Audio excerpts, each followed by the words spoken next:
aquí estamos en Ampar Terapia, en pleno trabajo. Por lo tanto, pues estarán escuchando las voces de terapeutas de niños en su quehacer diario aquí en nuestro centro. Hoy queremos compartir con ustedes un espacio que tiene algo peculiar. La peculiaridad es que nuestro querido Jonathan pues nos hizo algunas interrogantes que nos resultó interesante compartirlas con ustedes. Preguntas que él quiere hacerle a la doctora, entonces vamos a ver qué nos depara esta entrevista. Sí, veamos. Gracias por invitarme y por darme formar parte de su equipo también. Doctora, sí, yo tengo algunas preguntas debido a que, como pues comprenderá, yo pertenecí al diplomado de logopedia, el que usted impartió el trimestre pasado. Entonces, una de las cosas que los estudiantes tenían mucha incógnita, de saber que ellos se acercaban mucho a mí. Por ejemplo, primero me interesa saber que me hablara un poco sobre su historia. ¿Cómo empezó todo con la logopedia? Porque eso me interesa. Mira, es algo bastante personal. Cuando yo era niña, mi abuela materna era maestra y mis inclinaciones siempre fueron precisamente hacia ser maestra. La vida me dio el hecho de tener que ir a estudiar una carrera militar. Ustedes saben que los jóvenes siempre por grupos, por afinidades, pues estaba en una escuela donde más de la mitad de mi grupo se fue a estudiar una escuela militar y en ese grupo pues estaba Kenia también. ¿Y dónde empieza todo? Geográficamente, háblame de esa parte. Bueno, geográficamente eso comenzó en un pueblo muy pequeño que hay en Cuba que se llama Baracoa. La primera ciudad fundada por los españoles, o sea, la ciudad más antigua que tiene Cuba y que se dice que está detenida en el tiempo porque es una ciudad muy colonial. Rodeada de mar y de montaña, o sea, tiene un paisaje con un contraste entre el verde y el azul intenso, igual que tu colocho, un azul así. Entonces ahí es donde nace Kenia, en ese pueblito. Kenia se fue a estudiar una escuela militar muy lejos de su ciudad, o sea, yo me fui a estudiar a Guantánamo, que es donde está ubicada la base naval de Estados Unidos en Cuba. Ahí en esa ciudad radicaba la escuela militar y ahí me fui a estudiar. A los 2 años de estar en esa escuela militar, pues mi papá decía que él no me concebía vestida de verde y un buen día pues Kenia decidió irse de la escuela militar y retornar a su pueblito natal. Ahí culminé mi bachiller. Y un buen día llegaron unos profesores de una universidad pues hablando sobre diferentes especialidades que se estudiaban en esa universidad. Y dentro de las especialidades estaba logopedia, pero logopedia es poco conocida. Y de hecho el nombre me llamó mucho la atención y me conllevó entonces a averiguar qué era la logopedia. ¿Qué es la logopedia? Exacto. Y me fui a una policlínica donde había una consulta de logopedia. Ahí fui, le pedí a la logopeda de ahí de la policlínica que me explicara en qué consistía la logopedia. Ella me habló, yo opté por la carrera, fui la única estudiante de todas las que optamos en el municipio por la especialidad que le asignaron la carrera de logopedia y me fui a estudiar a La Habana. Ahí me formé entonces en la Universidad de Ciencias Pedagógicas Enrique José Barona. Ahí me fui a estudiar a La Habana. ¿Usted recuerda qué le dijo esa señora en ese entonces? Sí, cómo no. Yo recuerdo que ella me dijo, bueno, la logopedia es muy apasionante y tiene que ver con todos los trastornos del lenguaje. Hablamos muchísimo, me enseñó muchos materiales, muchos juguetes, me explicó mucho sobre lo que significaba ser logopeda y sobre todo las atenciones que se debía tener con un paciente con un trastorno del lenguaje. Cuando llegué a mi casa y dije que iba a estudiar eso, todo el mundo se asombró, todo el mundo se alarmó porque era una especialidad, o es, porque creo que hasta la fecha todavía se mantiene, en que es una especialidad poco conocida.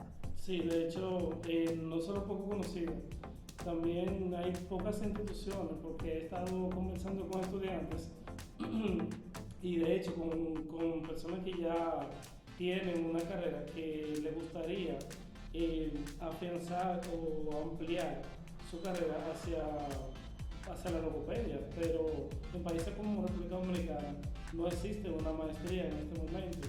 Pero antes de eso, me gustaría saber, porque hay otra cosa que me diga, ¿qué significa AMPAR? AMPAR significa, primero, no es un nombre en inglés. Cuando nosotros estábamos haciendo el proceso para poder legalizar nuestra marca comercial, pues nos dijeron que ¿por qué un nombre en inglés? Y yo recuerdo que yo dije, no es un nombre en inglés. AMPAR, no es un nombre en inglés. AMPAR es la combinación de dos nombres.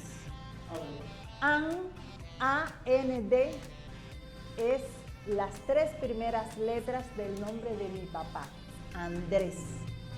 Y PARC, P-A-R-K, son las cuatro letras de Parkinson. ¿Y por qué el nombre de mi papá acompañado del Parkinson? Porque mi papá hace muchos años atrás debutó en una enfermedad de Parkinson.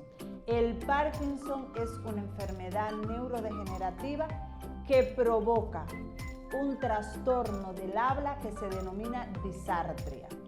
O sea, las personas que tienen Parkinson, como secuela o como consecuencia, y es una sintomatología del Parkinson, es la presencia de una disartria y la presencia de una disfagia, dos trastornos que son trastornos logopédicos.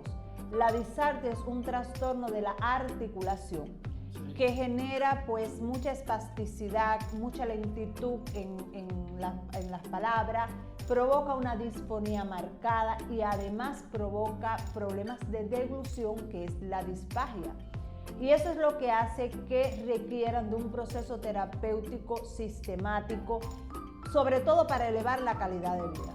Wow, interesante. ¿Y qué tiempo usted duró para realizar esa especialización o esa carrera en aquel entonces? Bueno, hace ya 29 años. Sí. O sea, yo estudié, me gradué en el año 1993. La especialidad se estudia en Cuba y es una especialidad de grados, es una licenciatura. La licenciatura en logopedia. Y tiene una duración, en aquel entonces tenía una duración de 4 años, sobre todo porque había una necesidad a nivel nacional en Cuba de formar logopedas. Y eso implicó que se hiciera, esa carrera se llevara 4 años. Luego, ya entonces se extendió a 5 años y actualmente la carrera de logopedia tiene una duración de 5 años académicos. Increíble, muy interesante. Otra cosa que me gustaría saber y que a todos nos gustaría saber, los estudiantes y personas que vamos a participar en este programa que ustedes tienen en junio, por cierto, de la pasantía, es qué significa el logo de AMPAR Terapias. Porque, es decir, muchos estudiantes hacen la pregunta y también padres han escrito en las redes. Eso me gustaría que tú nos expliques. El logo de AMPAR, que está aquí, Sí. es una niña reflejada en un espejo. ¿Por qué una niña reflejada en un espejo? Porque el proceso terapéutico desde el punto de vista logopédico debe ocurrir frente a un espejo, porque es un proceso que se hace por imitación y el niño entonces debe visualizar al terapeuta, visualizándose él a la vez es capaz de hacer un proceso correctivo compensatorio de calidad. A mí me puede faltar en mi salón de terapia un juguete, me puede faltar una pizarra. Lo único que no me puede faltar es un espejo que tiene que ser en forma rectangular, donde quedemos de frente al espejo tanto el niño como el terapeuta. Ubícate que estamos nosotros dos y tengamos delante un espejo donde nos vamos a visualizar el terapeuta ejecuta las posiciones articulatorias o el proceso terapéutico en dependencia de la patología que tenga el paciente, y el paciente va a repetir y ejecutar lo mismo que hace el terapeuta. Eso es lo que permite que el proceso sea más efectivo y mucho más dinámico, y además porque al él observarse pues va a tratar de ejecutar los movimientos de la manera correcta. Wow, eso es, entonces tiene mucho que ver con la neurociencia, porque es una imitación, es lo que se descubrió hace unos años de las células, es decir, que descubrió este científico italiano que cuando descubrió que las células que imitan, es decir, que el ser humano, por ejemplo,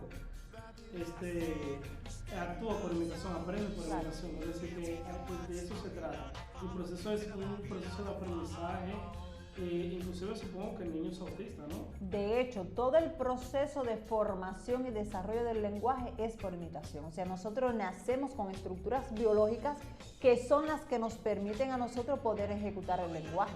Pero si no hay un proceso de aprendizaje donde el niño, observando y escuchando cómo nosotros hacemos esa reproducción de las palabras, entonces no lo aprendería. Por eso es que en pacientes, por ejemplo, que tienen comprometido la audición, se hace tan difícil el proceso de aprendizaje del lenguaje. Y en pacientes con autismo igual. Una de las peculiaridades que tiene el paciente con autismo es que no tiene fijación de mirada. El hecho de que yo pueda trabajar con un espejo, y yo de hecho con mis pacientes con autismo no lo trabajo al lado, sino que me coloco en la parte de atrás. Como son niños y yo quedo alta, pues al estar de frente, quedo de frente, y la mirada a él, el mirarse frente al espejo, me está mirando también a mí, y podemos ejecutar con mayor efectividad todo el proceso terapéutico. Algo peculiar también que tiene el logo es el color. El color azul no es más que, y significa para nosotros, el color del mar de la ciudad de Barranquilla. Y por último, me gustaría saber qué usted le recomendaría o le aconsejaría a esas madres que tal vez están desesperadas porque ven que su niño tal vez tienen una voz diferente, o tal vez no pueden hablar, o ellas perciben algo distinto. ¿Qué usted le diría a ellas? Para todos los padres que tienen niños pequeños, deben hablárselo todo, y sobre lo más importante es disminuir el uso excesivo que le estamos dando al televisor, a un celular, a un tablet. Si bien son dispositivos electrónicos chulísimos, como se dice, con muchos colores, con mucha música, pero absorbe tanto la atención del niño que no hay interacción comunicativa. El lenguaje se forma y se desarrolla por interacción entre el niño, otros niños, el niño con objeto y el niño con los adultos. Si ese proceso no ocurre, estamos comprometiendo el proceso de desarrollo del lenguaje y su comunicación. Está muy interesante. De hecho, pienso y se me ocurre que usted debería en algún momento en sus videos, como lo ha hecho desde ahora y hace un tiempo, que nos ha enseñado acerca de las afasias y la disácrea, que nos hable de eso en algún momento, para que nosotros podamos saber cómo manejar esta sociedad de ahora con respecto a los niños y lo que está ocurriendo con el lenguaje. Vamos a tenerlo en cuenta, claro que sí. Bien, muchísimas gracias entonces por la invitación y por contestar nuestras preguntas. Estamos aquí a la orden siempre, para ustedes también. Sí. Y ustedes saben, síganos en YouTube. Muy bien, active la campanita, suscríbase a nuestro canal y regálenos un like.